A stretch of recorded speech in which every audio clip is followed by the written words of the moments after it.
எல்லாவற்றையுமே மாற்றலாம். அதற்கான சக்தி உனக்கு உள்ளது. நான் அதை உனக்கு கொடுத்திருக்கிறேன். நீ நம்பிக்கையுடன் இருக்க வேண்டும். என்னை மனதில் நினைத்துக்கொள். எல்லாமே உனக்கு சரியான நேரத்தில் உன்னிடம் வந்து சேரும். என்னை நீ உணருவாய்.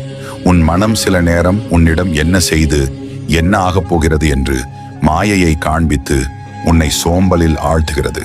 ஆனால் பிறப்பு விதிப்படி கர்ம வினையை தீர்க்க நீ செயல்பட வேண்டும். அப்போதுதான் கர்ம வினை தீரும். சோகமாக மூளையில் அமர்ந்து விடுவது வினையை தீர்க்காமல் அப்படியே வைத்திருக்கும். எனவே உனக்கு விதிக்கப்பட்ட கடமைகளை நீ செய்துதான் ஆக வேண்டும். நான் இருக்கிறேன், உனக்கு சக்தி தருகிறேன். வெயிலுக்கு நிழல் போல அவ்வப்போது இன்பம் தந்து வினை தீர்க்க செய்வேன். அதன் பின் நன்மையே நடக்கும். கலங்காதே, தன்மானம் தோற்காது.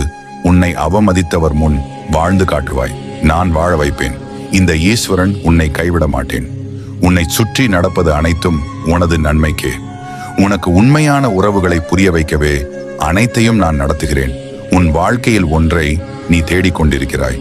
அது பணமோ, வேலையோ, கல்யாணமோ, நிம்மதியோ, எதை நீ தேடிக்கொண்டிருந்தாயோ அது உனக்கு கிடைக்கும் நேரம் வந்துவிட்டது. மகிழ்ச்சியாக இரு. என் பிள்ளைகளை ஏமாற்றுபவர்களை கேள்வி கேட்க நான் வருவேன். என் பிள்ளைகள் அமைதி காப்பார்கள்.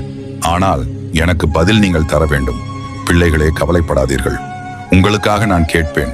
உன் மனதில் உள்ள தீராத காயங்களை நான் அறியாமல் இல்லை. அதனையே எத்தனை காலம் சுமந்து கொண்டு வாழ்க்கையை நரகமாக்கி கொள்ளப் போகிறாய்? மனதை அமைதியாக வைத்துக் கொள்ள பழகு. அமைதியின் போதுதான் உன் வாழ்க்கை தேடலுக்கான விடை கிடைக்கும். இங்கு ஒவ்வொருவரும் அவரவர் வாழ்க்கையை வாழ வேண்டும். மற்றவர்களின் வாழ்க்கையை ஒப்பிட்டு உன் வாழ்க்கையை நீ குழப்பிக் கொள்ளாதே.